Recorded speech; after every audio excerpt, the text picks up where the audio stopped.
Hello, everybody. Welcome. Rose Psychic Investigator.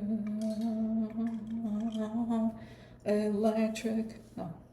So here I am in the cloudy, is it afternoon? It's almost 6 o'clock. It's 8 minutes to 6 p.m. local time. And I found this empty conference room for one person, and I took advantage of it. So guys, wow, so much to talk about. And I made a giant list. And so this is, I can't believe I'm just still processing everything. And it's so interesting, everything that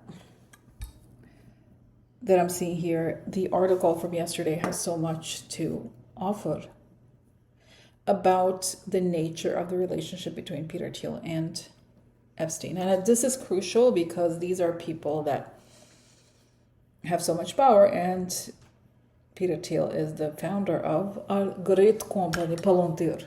Great. It's just like, I mean, what we all know, right, about them, what they do. They also play a big role with ICE. But the point here is not, this particular video is not to tell you what you already know about Peter Thiel and Palantir, or Palantir and ICE. I think everybody knows that. What is important here is to understand the business relationship between Peter Thiel and Epstein, because that is the thing that could really truly take Peter Thiel down. Does it make sense? It's not necessarily like all the evil stuff that they're doing to people, because that seems to make them more popular, right? At least among the politicians, right? But it's the financial connections with this very toxic subject, right? And remember, this is the man who is talks about being Christian. Remember, he had that Antichrist lecture. So there's a lot here. So I want to unpack. And the great thing is that newspaper called Byline. By the way, I started subscribing to them. I'm paying for a subscription. It's not that expensive, but it's just so incredible. I've known about them for a long time, but this is like my main subject, my main interest. So I find it interesting. So let's see. Okay, let's look into this. All right. It's just like so much of it is pretty shocking, given how they pretend to be, just morally superior. And remember, Peter Thiel is the owner of JD Vance, right? JD Vance was created in a lab to love couches and obsess him, and praise Peter. And now imagine what's going to happen to JD Vance once his mentor is exposed for who he is, huh? Good for him, sad for him. Oh,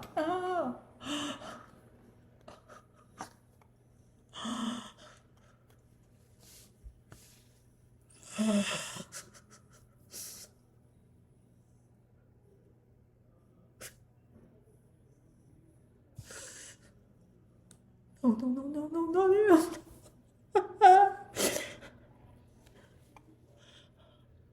Oh, no.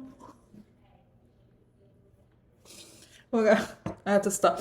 There's people, this is the main room here at co-working space. I have to be careful because I wonder, people in Brazil, soap operas are so popular. After the internet, things changed, but they could be like, could they believe? Could they think I'm real? I'm crank? Huh? So anyway, so it's, I find it interesting, so I have to stop. People are walking by, I cannot be.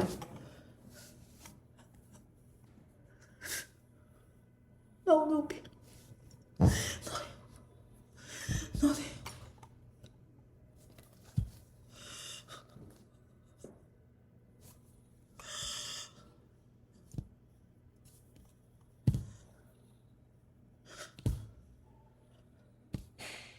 Okay, by the way, I really enjoy doing the fake crying.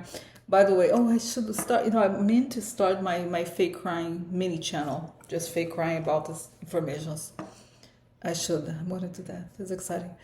because now there's truly trash information about that. But really, let's go back to this, okay? Through things, through discussions. Okay, and now, actually, I had actually, let's start with the question about Vance, because I had not asked this question. Well, how does he feel about that, the revelations? Let's start. I'm gonna pause here to insert this video into the main thing, and then I'll come back. Okay, so how does that was protection. Very dark people here, so I'd like to ask for protection, a beautiful ray of light coming on top of my head. As I breathe in, I fill my lungs. As I breathe out, I create a circle. I step into it. I feel protected, I feel connected. I'd like to ask that information come only from the highest sources, that it create the good and only the good, and so it is. All right, so how does J.D. Vance feel about all these emails that are in the EPS files that are being discussed publicly right now? How does he feel? Does he love it? How does he feel that it will impact him? How does he feel?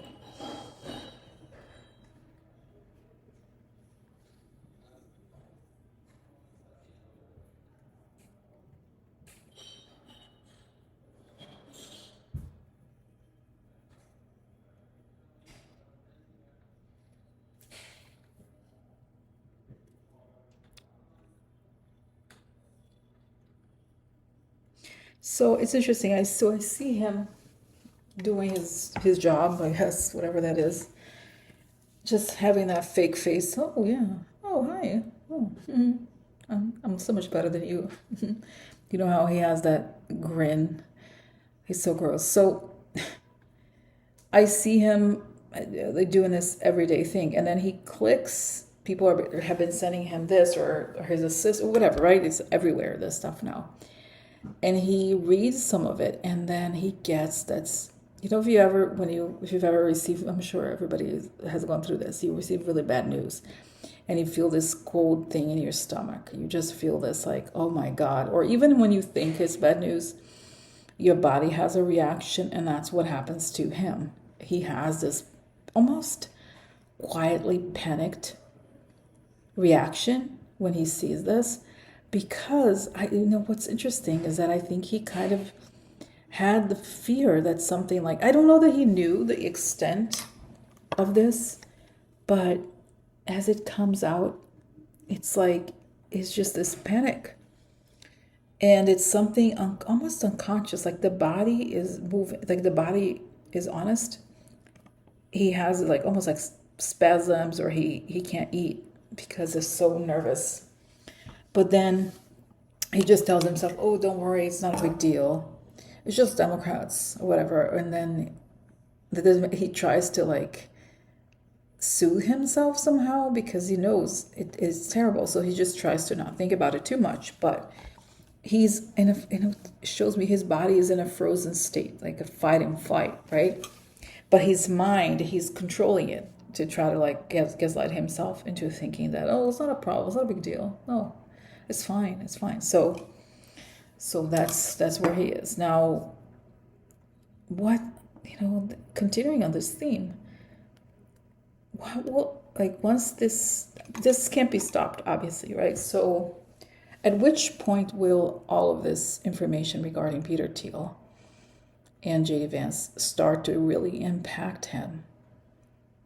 Like, as you know, I and Corinne and others, many others, don't see him taking power.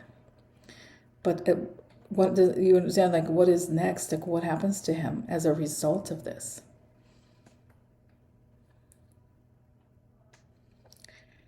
I see people in uniforms looking at him like over computers, just knowing that he's a Russian asset, or he essentially works to propagate whatever Russia's interest is, and they knew that. But then I see that now they have piles of emails confirming this, and that this is in itself evidence that this man cannot be a U.S. president, because works to further the interests of the Russian Federation. So it shows me that this just gives them more evidence to then not let him take power.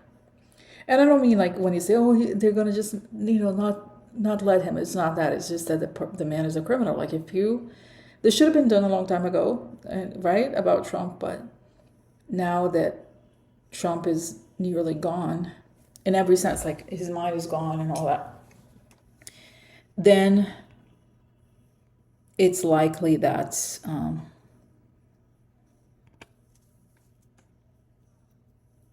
does it make sense? Like they're going to pounce on him, and I don't think they're going to let stones unturned. But I mean, unturned, I mean, like, I think there's campaigns by intelligence officials, military, all over the world to expose these people. They're not going to let it. They're not going to let it, like, keep going. Okay, that's my message of the day.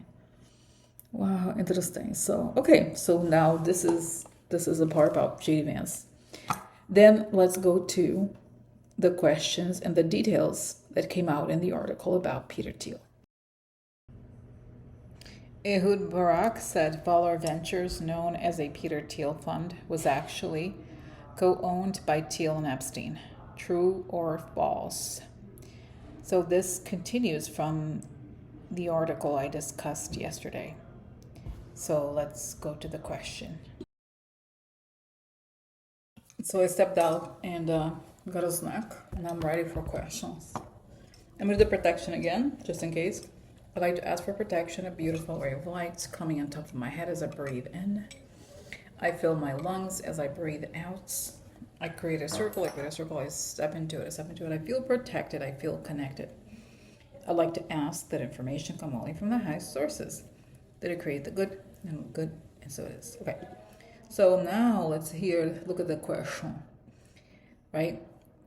So is it true or false that Epstein was a co-owner with Peter Thiel of the venture fund? By the way, I just have to tell you, because I realize you may not know this. So what is a venture fund? So Peter Thiel is known primarily as a venture investor. So venture funds consist of money that is pulled from family offices or institutions, right? And so people who own these funds have to fundraise, because once they need to raise a certain amount of money so they can then deploy this capital, deploy capital to invest in startups, right? And so once these startups exit, right, whether they IPO or they are acquired by a larger company, then the returns go, I think, is it 30% usually? I think 30% to the venture firm, and the remainder to the person who I don't say lent the money, but invested, right? So they are partners in these investments, technically speaking, right? And so this is the structure. So what's happening here is that I'm going to show you evidence, emails of Peter Thiel raising money for he has several funds. He has one called Valar. That's not the best known. The best known is called Founders Fund. We'll talk about it later. But so anyway, so this is Ehud Barak, the former prime minister of Israel, and Peter Thiel. Okay, so so the story is that in an email to some woman, he said that what was the story? Sorry, so basically he made it sound like Peter Thiel and Epstein co-owned this fund with Peter Thiel. Okay, so the question is this true? Because I don't think it's true in this sense that he was an LP but not an owner. But in all intents and purposes, it could be. So we have to ask, because we have to see the incorporation. I'm not going to dig into that. That's too complicated. But so what's this story here where they reveal? It's saying yes. Yes. It's saying yes.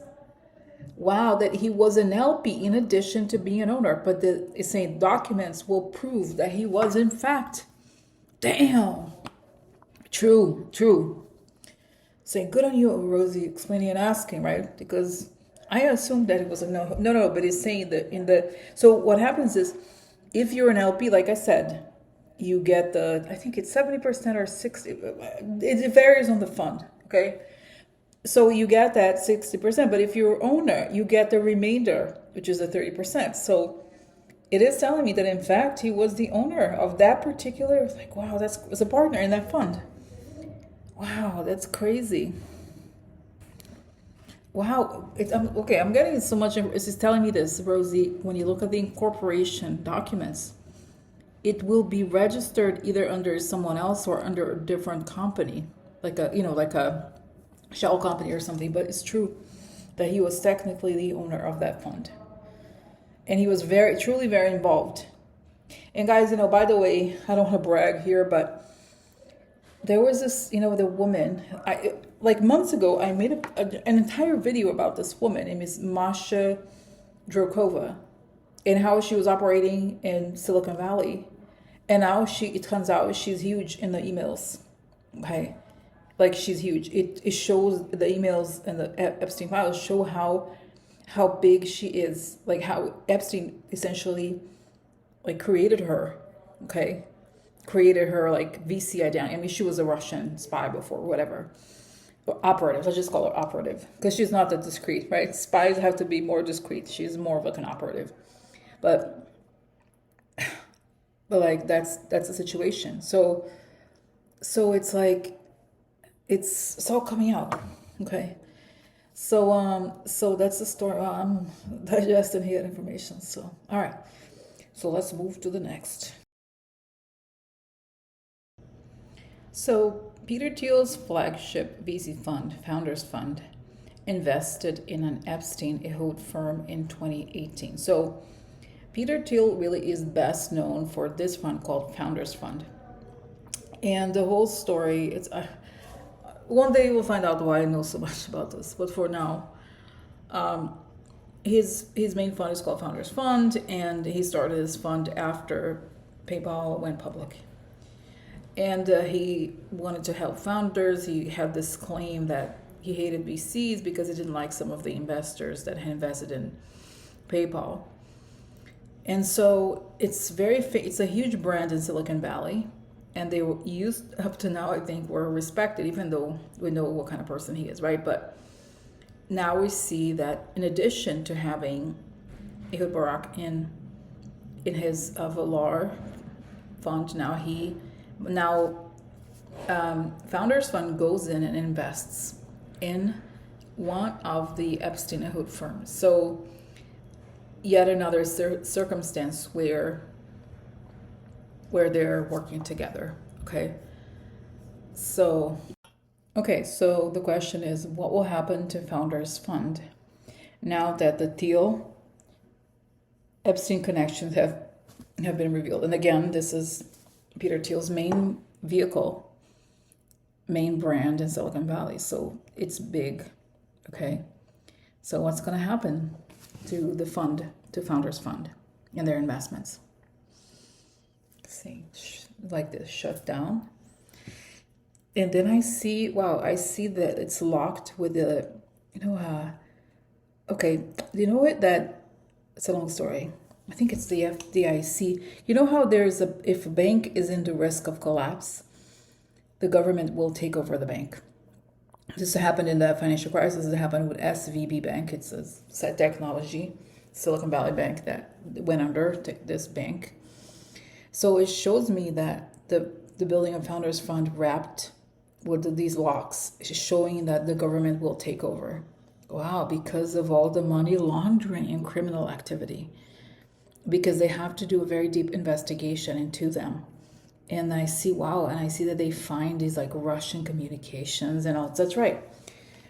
Saying it was a hub for foreign intelligence.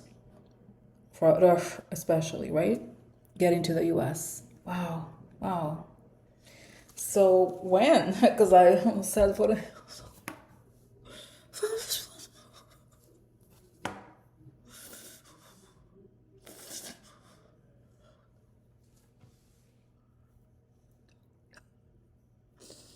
no, sad for them. Okay, so when will this happen? Huh? Huh? Huh? Okay, so wow, so when I was saying, okay, I don't know. I know that when is difficult, but consider what's going to happen. Show me events that will happen up to now.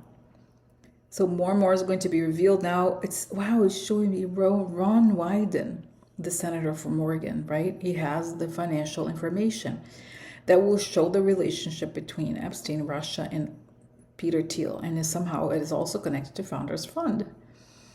Damn. So you're right all along, Rosie, about your discoveries. So, interesting. Finance. Whoo, sad for it.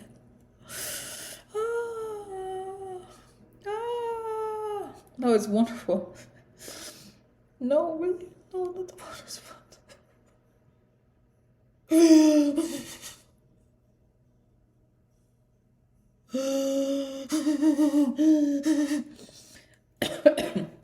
Another wonderful image came to me as I saw it. Okay, so the image I see is it's JD Vance being like, oh my money. So JD Vance also, so going back to JD Vance, because we know obviously JD Vance is a product of Peter Thiel. So what happened is that when JD Vance was in law school, Peter Thiel went to give a lecture at Yale Law School, and that's when he loved Peter. And that's when he reached out to him. And he was like, Peter, I loved your lecture. I really, I'm so interested. And then like Peter Thiel gave him a couch. No, he didn't. Just kidding. And then basically he went immediately after law school, he went to work for Peter Thiel. And he ends up working in a fund. You see, he has another fund. I forgot the name. I think it starts with a C. I don't remember the name of the fund. So he works with this fund for Peter Thiel, and a lot of times partners in funds have something called carry, CARRY. So carry is like the percentage. It's complicated. It's the percentage of the fund that the person will get. Okay, so and these funds run for 10 years. Okay, usually could be sometimes more. So at the end of the 10 years, then they get the return. So I see that JD Vance was counting on that for he has carry in more than one fund, and he sees that the whole thing evaporates because it's saying the government's going to take all of it because the money it's like so much money laundering and fake numbers that it has to be taken over by the government. And there's the results. It's sort of like bankruptcy. Remember with Bernie Madoff? Like even if you had good returns on paper, the money the money hasn't been distributed to you. Oh, and I'm getting something from that. Interesting. No. So going back to the bankruptcy situation. So we know that, for example, in a lot of bankruptcy cases, I think it happened with the Madoff. So it definitely happened with FTX. Like if you, let's say that you were an LP or you were a client in some firm or fund or something that went under, but you received the money the year prior, okay, that you never, even though it went under, you actually made money the year prior. A lot of times the bankruptcy court will confiscate the money back because it has to be take the money back, put it in the collective pool of the creditors. And then, so that the person who technically made money from this is not going to make money anymore because it doesn't make sense. It's considered to be this whole pool of money that is that has to be distributed to everybody. So it shows me here that this is going to happen to Founders Fund. That it will, whoever got returns is going to have to give it back to the bankruptcy court. And then it will have to be whatever is left, if there's any left. They say no. So it will not pay to invest in him. He's a great man. Pedo Thiel? Pedo. P-E-D-O Thiel. Pedo Thiel. Got caught at last. Pedo, Thiel. Got caught at last. He said he was a Christian man. He talked a lot about the Antichrist. He said he was a Christian man, huh? Talked a lot about the Antichrist. But one day he was caught, he was caught in the APS files. One day, he was caught. He was caught in the EPS files. Goodbye, demon. Goodbye, ugly thing. Goodbye, demon, Goodbye, ugly thing. So, I'm very sad for him. Very sad.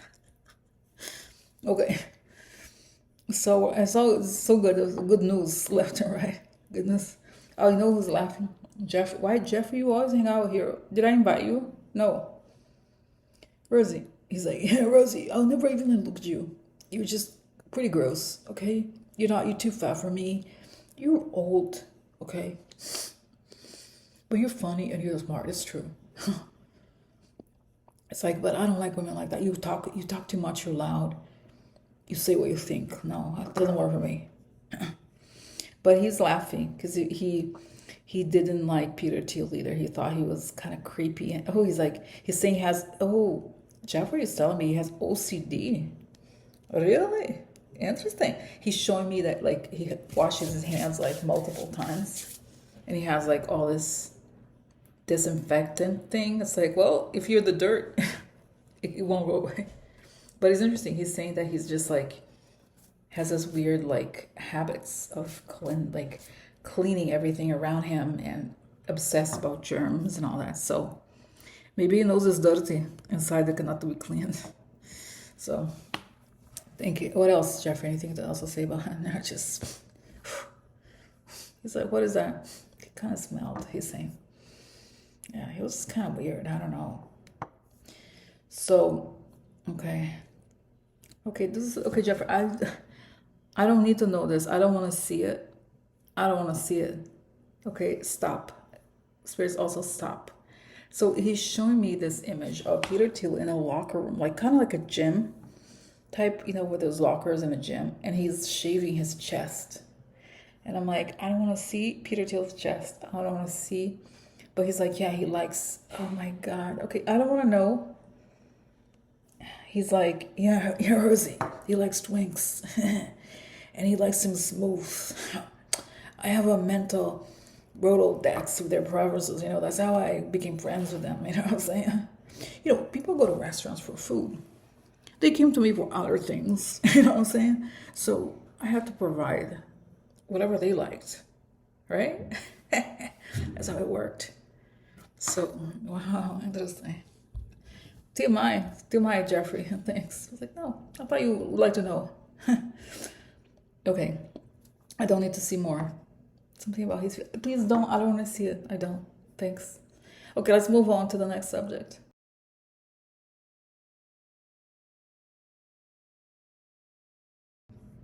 Guys, and this is extremely damaging. I had told you before about the structure of venture funds.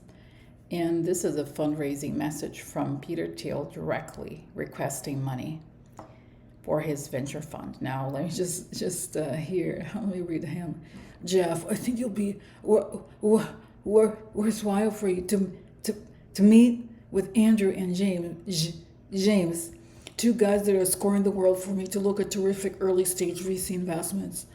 We've scored 2 terrific hits in the last 4 years, 0 in New Zealand and TransferWise in the UK, and are in the process of pulling together a second fund for Valar Ventures, the name of this platform.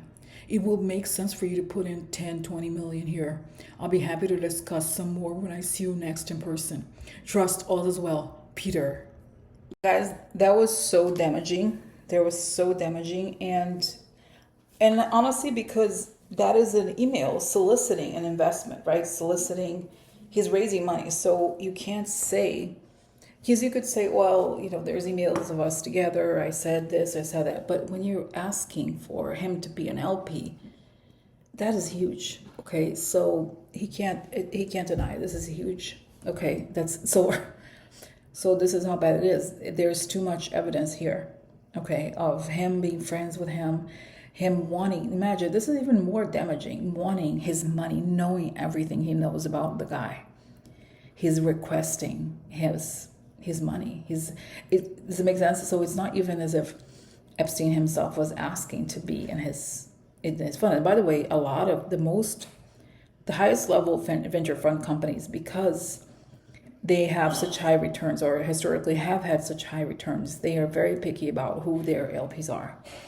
And it's possible that there's, like, Peter Thiel may have turned down some people for, oh, you know what I'm getting, that he knew that Epstein was quote unquote edgy, so he didn't make him an LP in Founders Fund. He made an LP and co-owner in Valar, not Founders Fund. So, but anyway, very damaging. So just want to show you the last thing, which is this picture of Palantir stock collapsing, the price collapsing. So that's another beauty here for us to see, because Peter Thiel is also co-founder of the great company. And I need to talk about it another day, because guys, as you see, my stuff is so detailed, right? That it's just a lot of information.